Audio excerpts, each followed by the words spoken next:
básicamente como lo plantea el título del libro, ¿no? Los mitos que nos dieron traumas, México en el diván. Y estas 5 sesiones de terapia pues giran en torno a lo que yo considero que son los 4 grandes megamitos de la historia de México. O sea, decir, los 4 grandes en los que se sostienen todos los demás, como quien dice, ¿no? Que son 4 enormes mitos que nos han generado una cantidad terrible de traumas. Para mí el conflicto es que, digo, cuando alguien tiene traumas y va a una sesión psicológica, pues puedes buscar el origen de los traumas como individuo, pues buscas en tu pasado el origen de tus problemas. Como pueblo, pues creo que evidentemente el origen de los traumas hay que buscarlos en los acontecimientos históricos, ¿no? Y ahí es cuando, rascándolo en el pasado, me doy cuenta que nuestros traumas están basados ni siquiera en el pasado, sino en los mitos del pasado o en la versión coloquial, popular que la gente tiene del pasado, porque así nos la inventaron desde hace los últimos 80 años, pero pues que ni siquiera son reales, ¿no? Entonces, dedico como 4 sesiones, digamos, a atender los diferentes traumas del mexicano y explicar los mitos de los que vienen, y una 5ª sesión de diagnóstico, donde pues tal cual el terapeuta, digo, la dinámica está muy interesante en el sentido de que es México literalmente en el diván, México el país con su terapeuta, pues México soltando sus problemas y el terapeuta confrontándolo, ¿no? Con sus contradicciones. Y en la 5ª sesión es el diagnóstico. Es decir, cuando el terapeuta le dice a México, pues a ver, usted padece de esto, esto y esto, y pues tiene que superarlo si quiere que le vaya bien, ¿no? Pero me parecía que era muy importante poner digamos, un diagnóstico que finalmente también es la parte propositiva del libro, porque creo que simplemente pues decir que tenemos traumas y que los traumas derivan de los mitos y que entonces por eso estamos mal, no sirve para nada si el libro no tiene toda una parte propositiva donde dices, bueno, pero a ver, ojo, así estamos porque hemos pensado y actuado de cierta forma, pero podemos cambiar nuestros pensamientos, nuestras ideas, nuestra forma de actuar, y este país tiene muchísimo para seguir adelante, ¿no? Entonces esta es la idea de estas 5 sesiones. Porque ni creo que deba ser sacrosanta, porque todo lo que es sagrado es intocable, y lo que es intocable no lo analizas, y entonces pues eso, te quedas con dogmas y ya no piensas. Y yo estoy seguro que en este país, en las élites políticas, les ha de encantar que el pueblo sea estúpido y no piense, pero precisamente es justo lo que necesitamos: pensar, analizar, cuestionar, criticar. Entonces la historia no debe ser sacrosanta, y me meto con ella porque creo que no es tan hermosa como nos lo han dicho, y mi lógica es muy simple. Digamos, un país es hoy resultado de su pasado.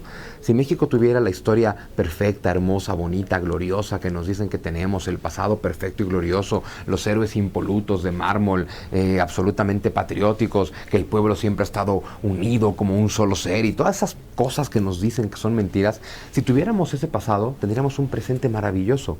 Y no lo tenemos. Si no tenemos ese presente es porque no tenemos el pasado que nos dicen. La conquista es el mito más absurdo de este país, que claro, para sostener el mito de la conquista hay que sostener el mito que yo llamo el mito del indígena mágico, ¿no? Esta idea de México es un país desde hace 3000 años, lo cual no es cierto, porque los olmecas eran mexicanos, lo cual no es cierto, ni los olmecas, ni los toltecas, ni los aztecas, ni nada, ¿no?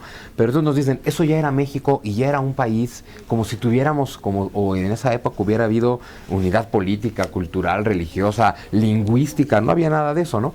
Pero entonces, claro, si ya nos dijeron, México existe hace 3000 años y era un país perfecto, donde todo funcionaba bien, donde todo el mundo vivía en armonía con la naturaleza, en contacto con el cosmos. Lo pinta Diego Rivera en sus murales idílicos, Tenochtitlan como Venecia y todos felices, como si no hubiera habido sacrificios humanos y canibalismo ritual, y como si no fuera, pues finalmente una una teocracia opresora, ¿no? Pero bueno, entonces ya nos vendieron que México existía desde mucho tiempo atrás y que todo era perfecto. Hasta que llegaron los mendigos desgraciados, hijos, gachupines, que trajeron toda la maldad, toda la corrupción, que embriagaron a los indios que no bebían. Y digo, bueno, y si no bebían, ¿por qué había pulque? ¿Y por qué había dioses del pulque? ¿No? Y casi como si aquí ni siquiera hubiera caries en las muelas, ¿no?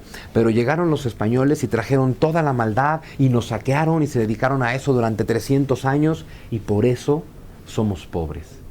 Y dices, bueno, perdón, pero eso pasó hace 500 años, ¿no? No, sí, pero es que nos saquearon. Y entonces va el mexicano aprendiendo de generación en generación que México y el mexicano son resultado de una conquista, que nosotros somos los conquistados, los humillados, los sometidos, cuando, perdón, en 1521, 400 aventureros castellanos sometieron, bueno, al final fueron 800, sometieron no a México, que no existía, sino al señorío azteca. Conquistaron no México, sino Tenochtitlan, y no la conquistaron los españoles solos, la conquistaron con la ayuda de 150,000 indígenas, que eran las naciones oprimidas por los aztecas. Entonces México es resultado de que los españoles, junto a las otras naciones indígenas, hayan derrotado al opresor de esa época y de ese lugar, que era el Imperio Azteca. Y si México es hoy el mayor país hispanohablante del mundo, y es un país pues hispanohablante, cristiano, guadalupano, barroco, neoclásico, pues todo eso es una herencia española, ¿no? Herencia que negamos todo el tiempo, aferrándonos a un indigenismo, pero ni siquiera al real, sino al idílico, al mítico, al de los murales.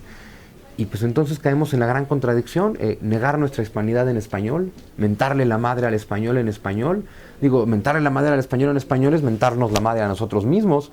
Y si vamos por ahí gritando mueran los gachupines, se nos muere medio cuerpo, ¿no? Porque al final México es resultado de las dos cosas. En el diagnóstico, ¿no? Y ya a la hora del diagnóstico, el terapeuta, pues lo que le dice a México es, pues lo siento, pero usted tiene esquizofrenia porque tiene un delirio de persecución tremendo. Tiene esquizofrenia porque se la pasa poniéndole pretextos a todo. Y tiene necrofilia, por supuesto que es una gran fascinación con lo muerto, con lo del pasado, con las ideas arcaicas.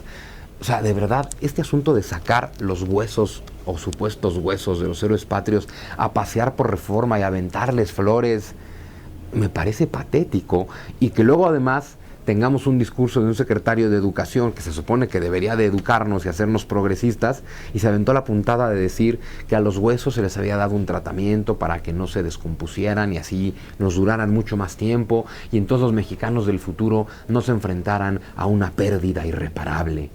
Y yo nada más decía, bueno, perdón, ¿en qué momento es una pérdida irreparable que los huesos de los muertos se desintegren?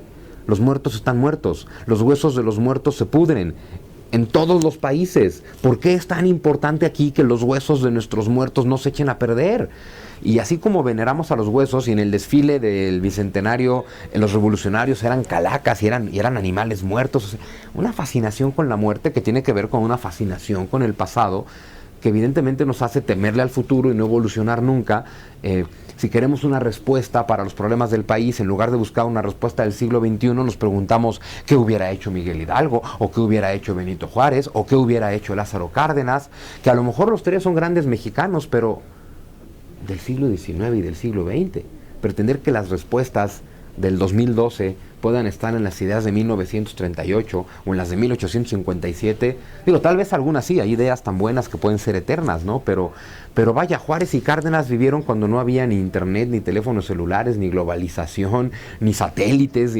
Evidentemente las respuestas de entonces no son las respuestas de hoy, pero entonces en México, en lugar de buscar respuestas nuevas para un mundo nuevo y una realidad nueva, nos anclamos al pasado. Y entonces vamos a ver cómo el futuro nos queda cada vez más lejos y cómo otros países que estaban por debajo de nosotros nos alcanzan, nos rebasan y llegan a ese futuro. Y eso es lo que yo no quiero que pase, y por eso promuevo esta idea de someter a México a una terapia de choque, ¿no? La gran oportunidad del Bicentenario, qué bueno que hicimos una gran fiesta, qué padre que seamos fiesteros, está muy bien, pero siempre lo dije en el 2010, México necesita una gran reflexión, no una gran fiesta. Y la gran fiesta siempre la tenemos y la gran reflexión nunca la hemos tenido. Y yo creo que la oportunidad se perdió en el Bicentenario, y se perdió desde antes, se perdió desde el año 2000 porque, por ejemplo, claro, cuando tenemos a todos los gobiernos emanados de la revolución, como les decían, pues porque evidentemente tienes la historia que gira en torno a la revolución, que glorifica la revolución. Claro, si el PRI nace de la revolución, pues el PRI tiene que glorificar la revolución e incluso convertir en día festivo el día que empieza la revolución. En el 2000 era un buen momento para decir, olvidémonos de la revolución como discurso ideológico, por lo menos, ¿no? Y por lo menos era un buen momento de hacer una revisión histórica. Pero de pronto pues llega un nuevo gobierno con un nuevo partido, pero se da cuenta que los mismos mitos que tienen al pueblo tan sometido y tan resignado son bastante convenientes, y entonces pues como para qué revisar la historia, ¿no? Y ahora regresa otra vez el partido de la revolución, y supongo que el problema va a ser el mismo, y es los mitos que tienen al pueblo anclado al pasado y sometido mentalmente son perfectos. Y si ganara la izquierda revolucionaria de este país, pues pasaría lo mismo, porque esos mitos sometedores siguen siendo útiles, ¿no?